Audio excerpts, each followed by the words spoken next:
Yeah. So when I kind of think about creativity, so like for you, you said you're a painter, right? So how does collaboration? What does collaboration look to? How does that look like to you as a painter in what you do? Um, in the rough draft process, it looks like creating sketches and then contacting peers or whoever's around and getting insight from what they have to say to influence the end product that might, translate to canvas. Okay, so it's kind of like you have like a rough draft, and then you have like peers who you kind of like trust to kind of like Mm-hmm. look at it and And everything. yeah, depending on that level of trust, like if it progresses even more, then you can even, maybe see that you're working throughout to the end product with that person. But of course, I feel like a challenge with creating art is, sort of setting yourself aside for that other person to come in, that closeness and where that idea is taken along. You said setting yourself aside. Expand on that. Actually, you said setting. It's part. You said part of the challenge is setting yourself aside. Because it's you're sharing the idea with another person. Okay, Yeah. yeah, So.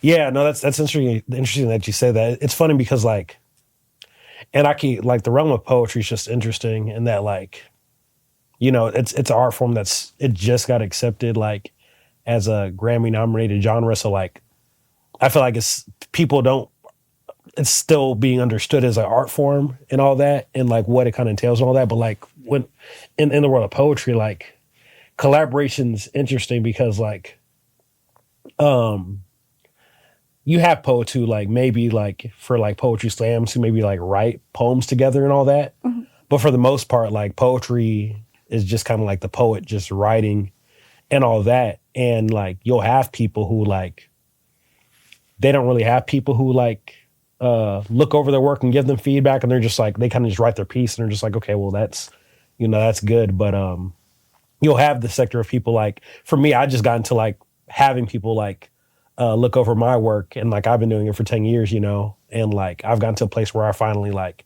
have peers who I trust who are kind of like poets who are like really like well-known poets who like I'll send my stuff to and then it's kind of that process like you said of like they kind of just look through it and uh they'll like cut out lines that maybe Mm-hmm. don't fit and sometimes like part of that kind of takes like me Because being it's your like soul, yeah part it kind of just takes Yeah. me being like okay like let me let go of that part and let them do what they do because That's yeah. you That's your know but I think it's hard for creatives to kind of like do that because like we like to just have complete ownership like of our art and say like, oh, this is ours and nobody else touches it, which, Mhm. you know, there's truth to that. But I think there's also like, for me, I've grown a lot in kind of like having people kind of review my work in the sense of like when I have a person over here who kind of points out like, hey, like I've noticed this overarching thing in your poetry where you're not as personal as you could be. Like write more about yourself in it. Uh, And now because they said that, I'm like, oh mhm. dang. I feel like you need permission sometimes. Like, how vulnerable, how deep can I get with an art piece? Hmm. So. Yeah, exactly. So like I love having that, like having creative peers who I can like trust in that of just like getting their feedback on work and like taking that feedback and not just having it for this certain poem, but for like later poems. Cause now like the poem I'm writing right now, like it's been great, but like now I've kind of in the space of like, okay, how do I make this personal now and like put more of myself into it because I Mm-hmm. understand that's something I haven't done in the past because of this poet saying that and all that. But that's been a bit, and you just need that as a creative, I think, like having those eyes to kind of like give you perspective on like where your work could grow and like speak to people in a larger frame, not in the sense of even just creating like better art as if like it's going to be like perfect, but it makes your art more accessible, to like people and all that because you have someone kind of like giving you feedback and all that. It's helped me a lot as a creative, so I benefit from that a bunch, actually, on a collaborative level. Yeah. Do you think having that stuff for yourself, not having that feedback, as a visual creative, do you think you could do your uh role as a creative, as a visual creative, without having feedback and all that? Or is that like how essential is like having that feedback from like peers in that collaborative space? I think your growth gets stunted. I think it's possible, but it can be challenging to reach that next level without those other set of eyes that, walked where you haven't, Yeah. places and vulnerability. You know what I Yeah. mean? Meeting yourself to that degree and bringing that out to the external world. Like you sort of need to witness that within sometimes someone else. I don't know who the first person was, you know what I mean, Yeah. that Yeah. went there. Because honestly, I feel like we're always trying to see what is appropriate and what is not appropriate for this given circumstance. And that's why I think it is really challenging to collaborate, because you need to find people that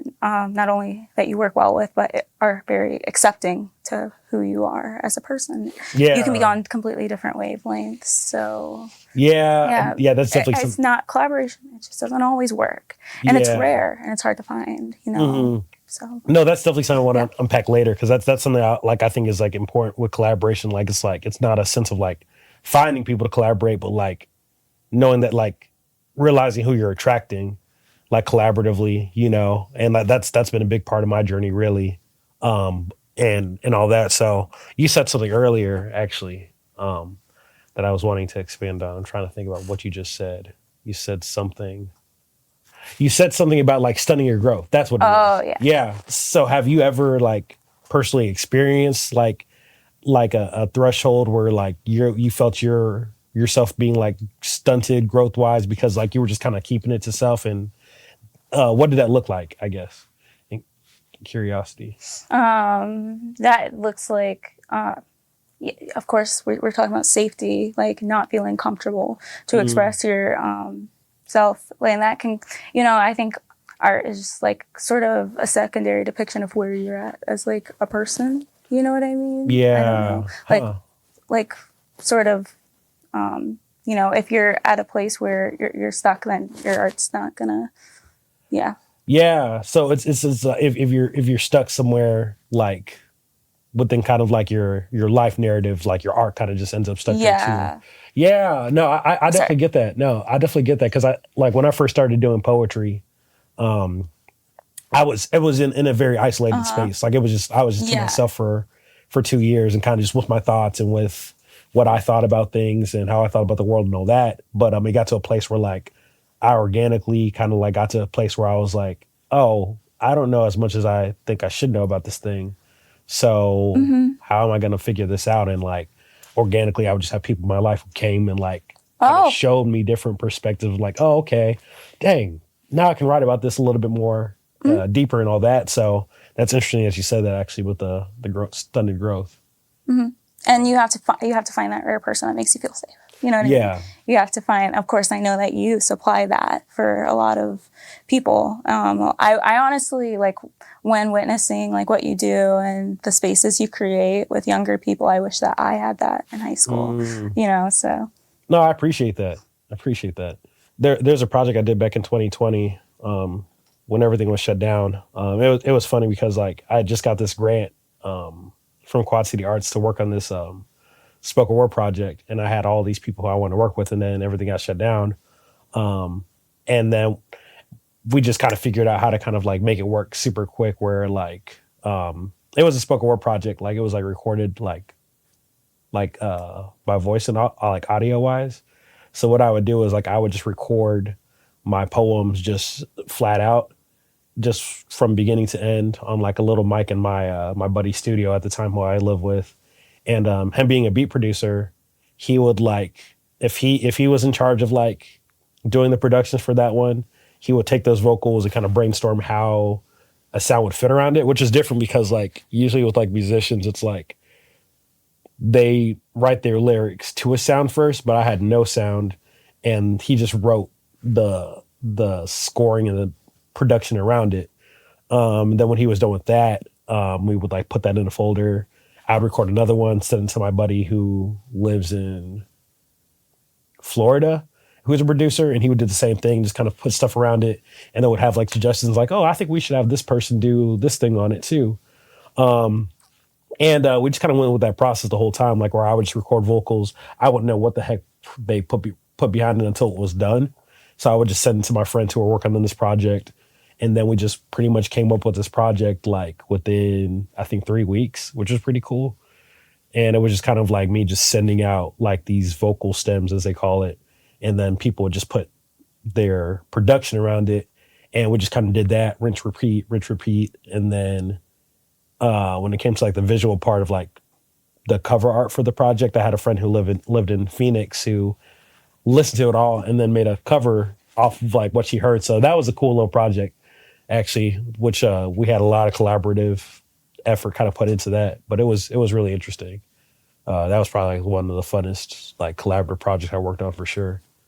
What about yourself though?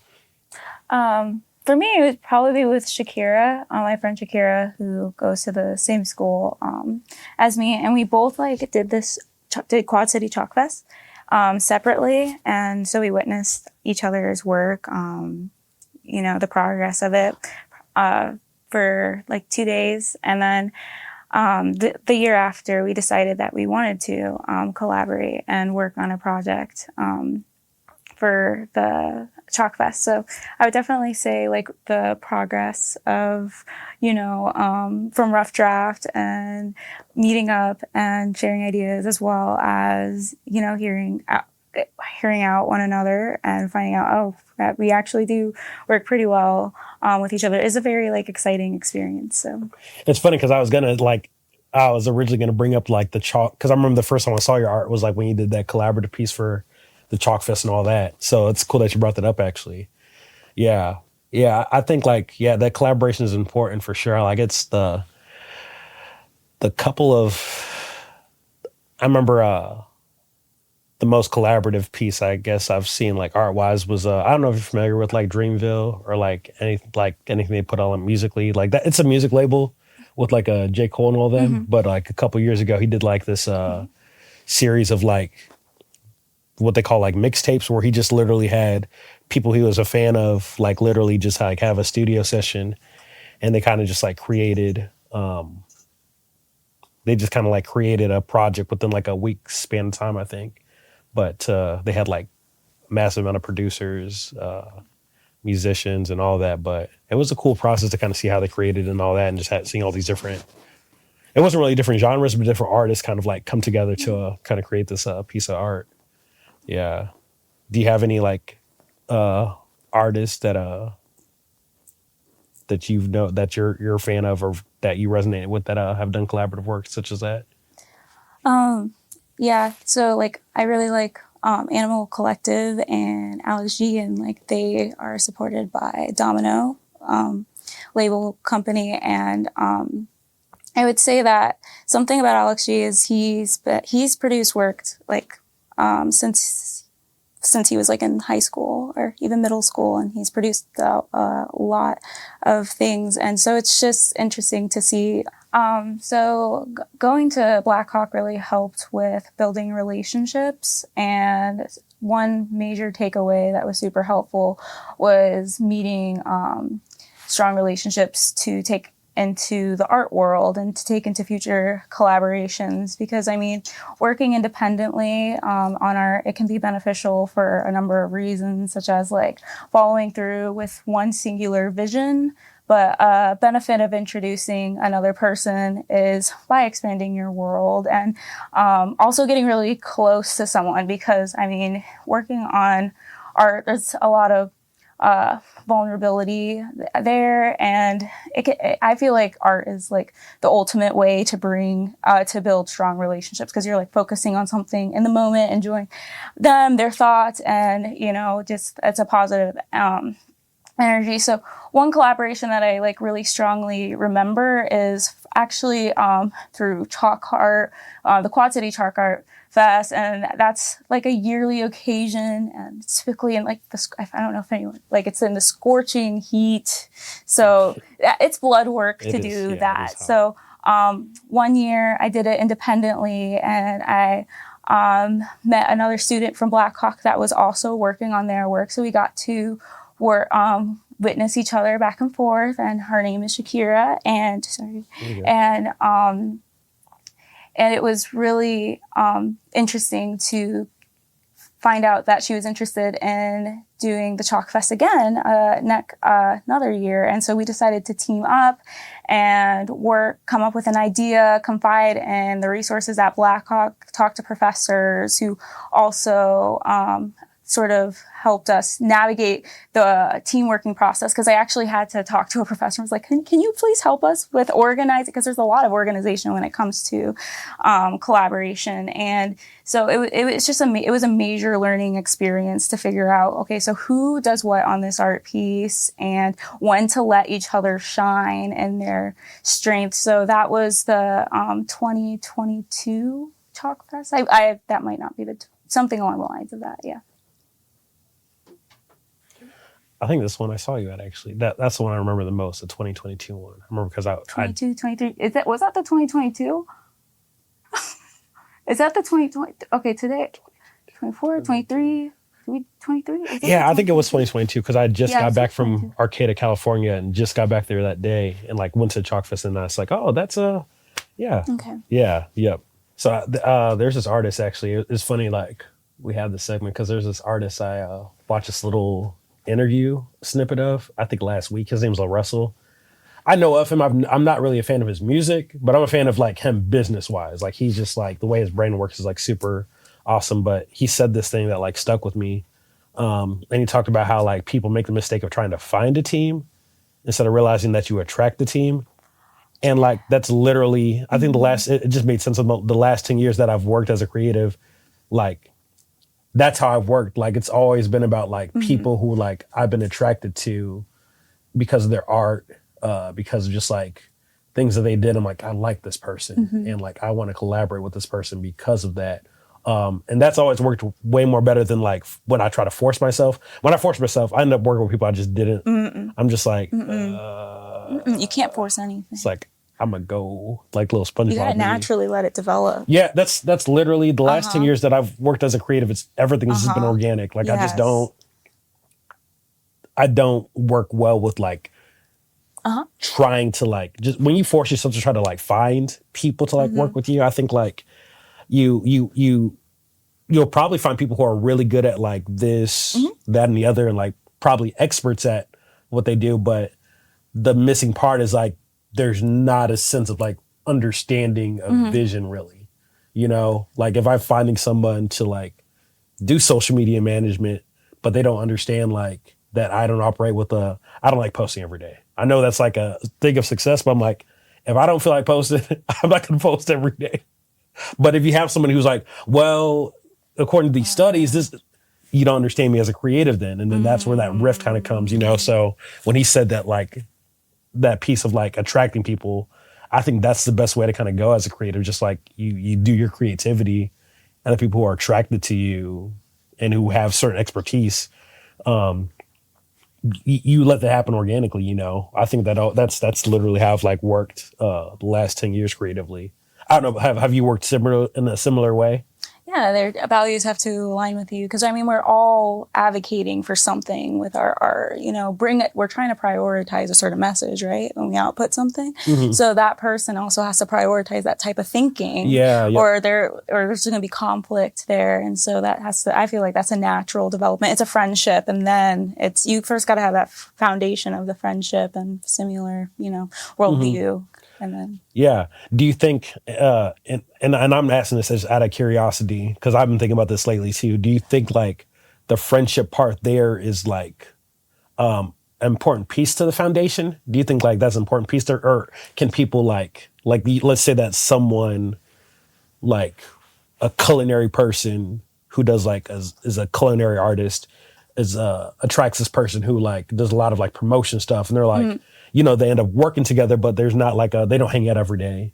They're not texting each other every day and all that, but they've built this foundation together. Do you think that's like how important do you think that friendship part is to like that to that collaborativeness?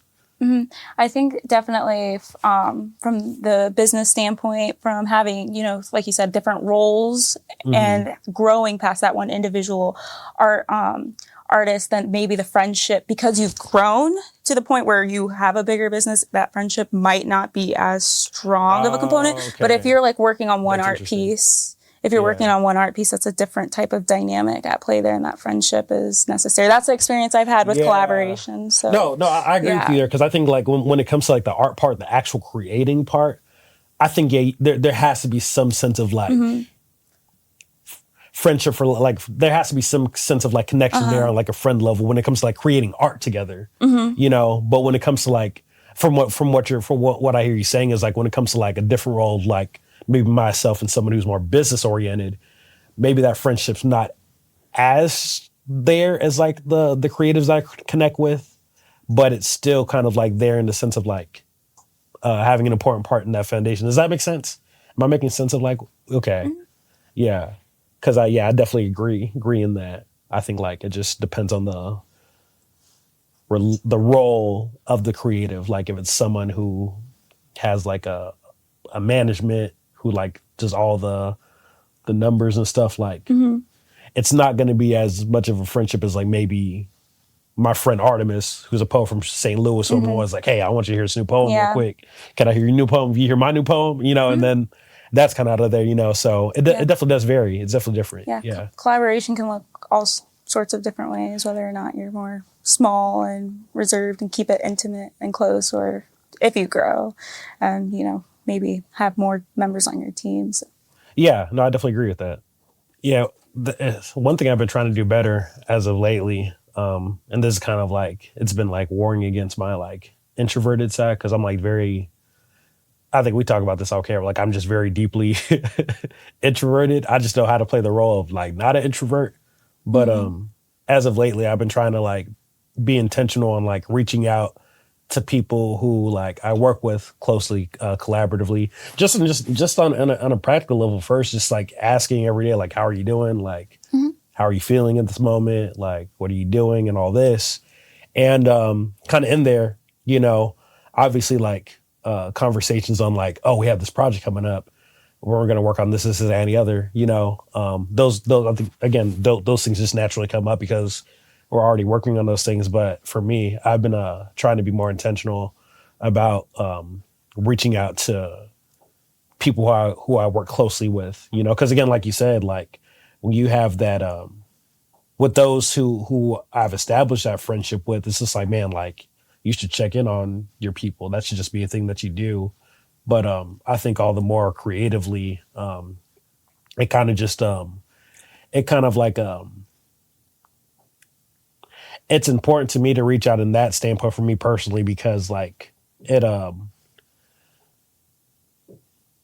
kind of makes that connection nuance of like realizing that like even though we work on this project together, like I'm checking in on you as a human because I care about you on a human level, you know, as opposed to this thing first, you know, when this thing comes first and then it's you, like things That's an issue in my opinion. Yeah, things just kind of feel weird. It's just like if I'm texting you at 6 a.m, it's like, hey, can you have this in by Friday? It's just like it kind of like, I don't know, it kind of ruptures it affects the foundation a little bit, I think, you know. So for me, like I've been trying to make it an intentional practice of like getting out of my hermit zone and like reaching out to my friend who does like my publishing and all that, and being like, hey, like how are you feeling today? Because I know you were stressed and anxious last week. Like, how are you feeling? Do we need to kick it? Do we need to hang out?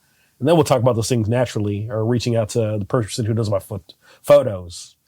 How are you feeling today? I know you felt like this last week, and then, you know, and then kind of just letting those things naturally come up. Again, I think it's just like when you build organic, I think just everything kind of should just comes out that way, you know. Place. Yeah. So that's kind of like how I'd go about it. But what about yourself?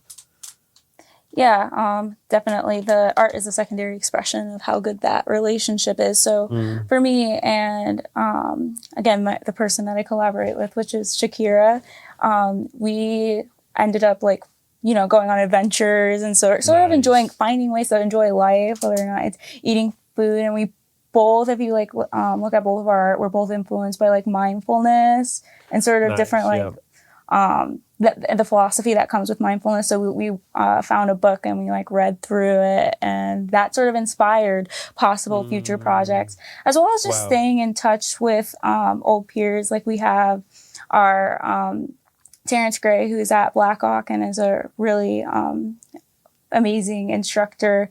Like he mentioned possibly doing like possibly having an opportunity for us to like work on a garden mural, you know what I'm saying? So it's just like, and of course, probably the material that we read, the poetry that we read will influence that mural, you know? So, just awesome. living life with each other. Yeah. I don't know. That's just yeah. but No, that's yeah. That's living life with each other. That's exactly, like I said, like that's literally how I've kind of just built what I do as a creative, you know, like from the first beat producer I worked with, that's like my brother now. Like King Supreme, like I could go to his house at 1 a.m.